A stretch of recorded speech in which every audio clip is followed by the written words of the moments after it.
Good day and welcome. Question. Once you start in a new key, how do you know what chords and melody to play? In other words, how do you transpose on the fly? Well, this is what I hope to address here today. To start, it is imperative that you have an understanding of the numbering system of the chords. I first introduced the numbering concept in my tutorial way back entitled The Relationship of Primary Chord Movements Part 1, and I've continued to refer to them in the vast majority of my tutorials.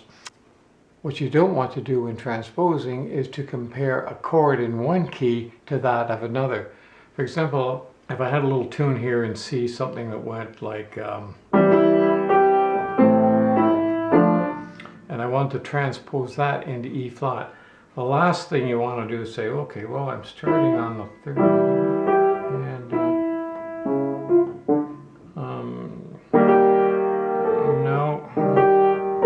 no, that's too painful. You want to be thinking in the new key, which is why we use chord numbers. Let's just do a quick review on them. So this is important. In order to work with chord numbers, you need to memorize the letter name and position for each note in a given scale. This may seem like a daunting task. However, if you take it in small steps, it's quite doable. If you've already learned the letter names of all 12 major triads, well, you're off to a great start. For example, if you know that C is made up of 3 notes called C, E, and G, well, there are 3 notes out of 7. You're almost halfway there. So this would be considered a 1 chord, whether I add a 6 to it or a major 7. This becomes the root of the 3 chord, which is E minor, whether I add a 7 or not. And this would be the 5 chord, and most likely I would add a 7th to that. If I looked at E, well, E is made up of E, G sharp, B. There's my 6 or major 7, that would be the 1 chord. This would be my 3 chord, G sharp minor, added a 7th. There's my 5 chord, and more than likely I will add a 7. The notes of the triad make a great reference point to find other notes in the scale. For example, if I already know that the 5th note of C is G, well, the 6 is just a whole tone above it, which of course would be the root of the 6th chord, whether I add a 7 or a 9. So I already know that C is the root. If I wanted to find the 2nd note of the scale, I just go up a whole tone, and there it is, D, which of course represents the root of the 2 chord, whether it's a minor 7th or 9. Just remember that in all 12 major keys, we have 3 major chords, 3 minor chords, and 1 diminished. The primary chords 1, 4, and 5, in this case C, F, and G, are all major. The 2 chord, 3, and the 6 chord are minor. On the oddball out, the 7 chord is diminished. Just remember that when you arrive in a new key, relate to the scale. Well, we've talked about chord numbers, but you really also have to know your scales.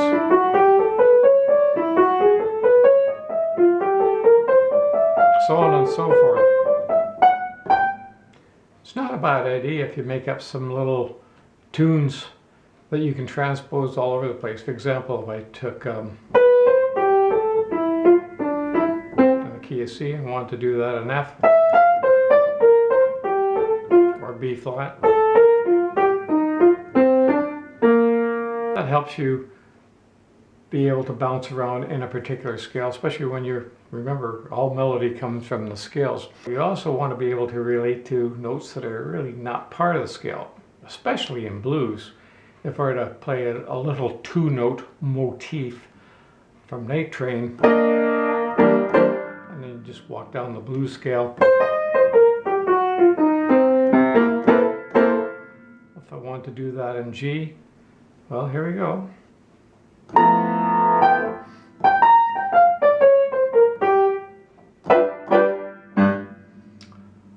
What about in E?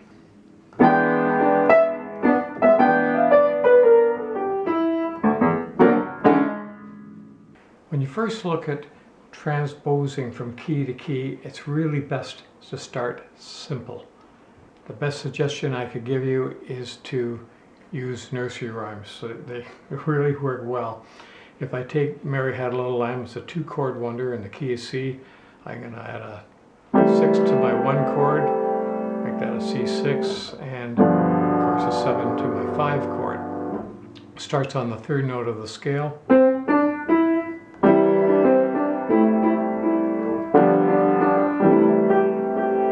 So that's where the chords would change: 1, 5, 1.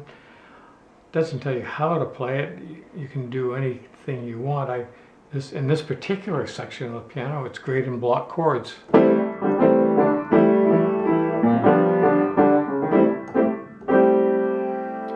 Now let's move it down into the key of F, starting on the 3rd note of the scale. Now you have to remember that when you shift either down or up, you're going to have to adjust the voicing of the chords, because down here, where block chords work great up here, they certainly won't work well down here.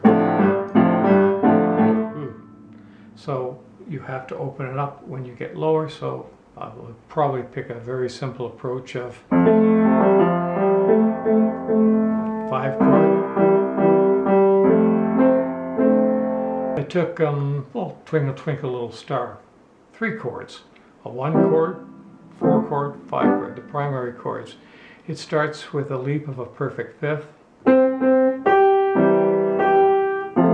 to the 4 chord F, and back to the 1 chord, and it just walks down the scale with a 4, 1, 5, and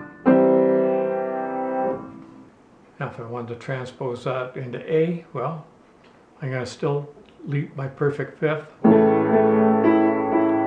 to the 4 chord D, back to the 1 chord, 4, 1, and 5, E7, and back to the 1 chord A.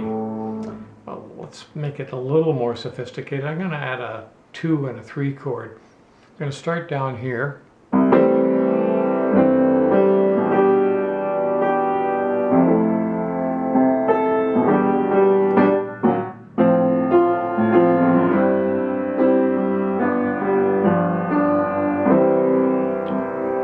Move it up into the key of F, and I'm going to use exactly the same voicing that I used down here, and you'll see it's just that little distance.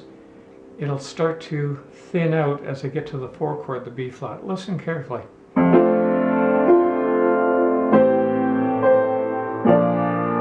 it? It's kind of a hollow sound. Now this can be corrected by just changing the voicing. Instead of voicing my A minor 7 chord this way, I'm going to put the 7 here and the 5th up here. It just transplaces. And that little difference adds the extra weight. When I come up to the 4 chord, instead of playing it this way, I need a little more oomph, so I'm going to put the whole chord in my left hand.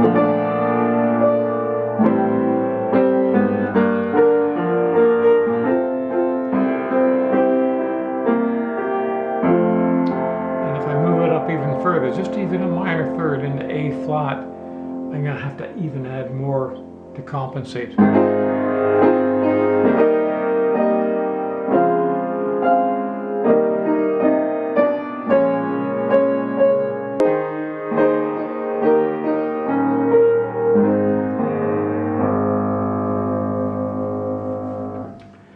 All right, let's go to a real song. Let's transpose a classic that was from the 1939 movie The Wizard of Oz. A song called Somewhere Over the Rainbow, made famous by the late and great Judy Garland. Who's Judy Garland? You say, well, Google her name. She was quite the lady. Okay, I'm going to do it very simply, just with triads to give you an idea of what's happening. So it starts off on a 1 chord. I'm in the key of C. I'm going to leap an octave and go to my 6 chord, to my 3 chord, E minor,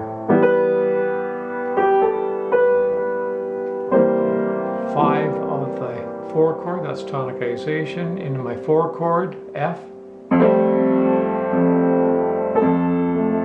my 3 chord, up to the root of the 6th chord, only going to make it dominant, So that's tonicization, that's a 5 of 2, so I'm off to my 2 chord.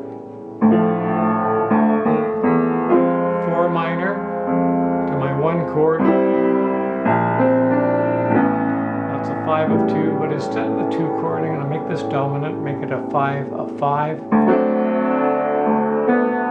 Now we'll pull back to the 2 chord subdominant, to the 5 dominant, G, in this case G13, and onto the 1 chord.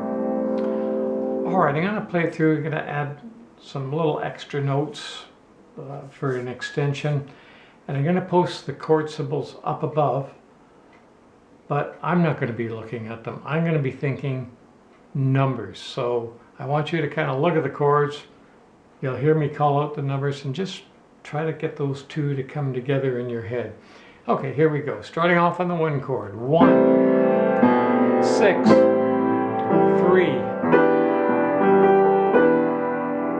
5 of 4, 4,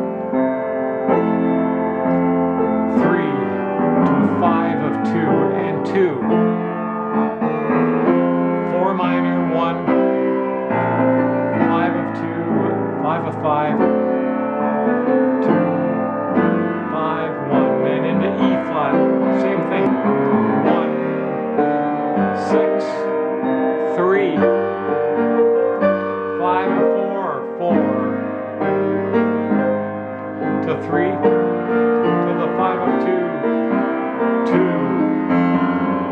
4 minor, 1, 5 of 2, and 5 of 5, 2, 5, 1, 4, flat 3, flat 2. I could do this all day, just drop into D. 1, 6, 3,